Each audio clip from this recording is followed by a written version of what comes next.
Hi again, Bob Forche here, Supply Chain Pro to Know, and today I thought I would talk a little bit more about S&OP, and we talk about sales and operations planning, and I've already mentioned a few of the things that are important about strategy, but today I want to talk a little bit about if we think about what are the milestones or the topics that we want to make sure we touch on.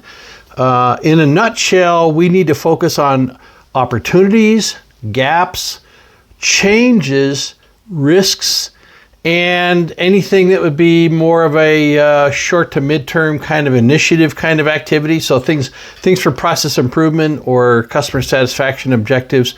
So when we look at this from that framework, we're going to check the boxes, really go through all these things. What are the opportunities we need to think about? What are the customer activities that we may not want to highlight or prioritize? We definitely need to look at any particular gaps in terms of short-term supply issues, risks that we might be facing, either known or unknown, and we need to start making some plans contingency for. And then, of course, any strategic changes in direction that we need to start implementing. So at the end of the day, it's a pretty standard framework. There's always a lot of detail that comes up inside of that. And, of course, at the end of this conversation, everybody's on one single plan of record, and we have to make sure we overcome the silo orientation that many businesses might have to deal with. And, focusing on how we get everybody on the same page is going to be very powerful. That allows us to be proactive and implement the needed actions that are going to help us get to those goals. Some people say, well, we don't need more meetings. And I'm going to say, actually, you're doing the meetings whether you realize it or not. The question is, are you reactive or proactive? So if we take the approach of having a proactive plan, being very intentional about that, we're much more likely to get the results we want.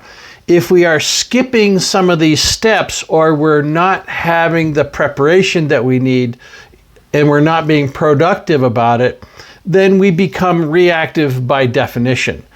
And when that happens, it always costs us more money. We miss opportunities. We're not fully prepared, or the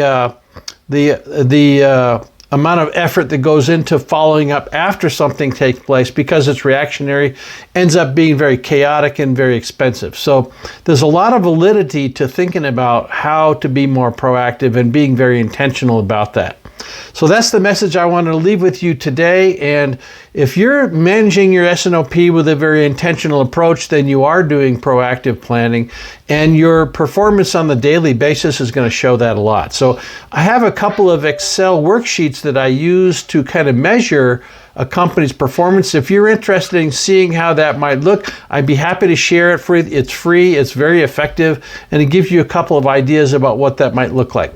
So that's my message today. I hope that is helpful for you. Drop me a line if you want to copy the evaluation exercise. Thank you again, Bob Forche, Supply Chain Pro to Know. Have a good day.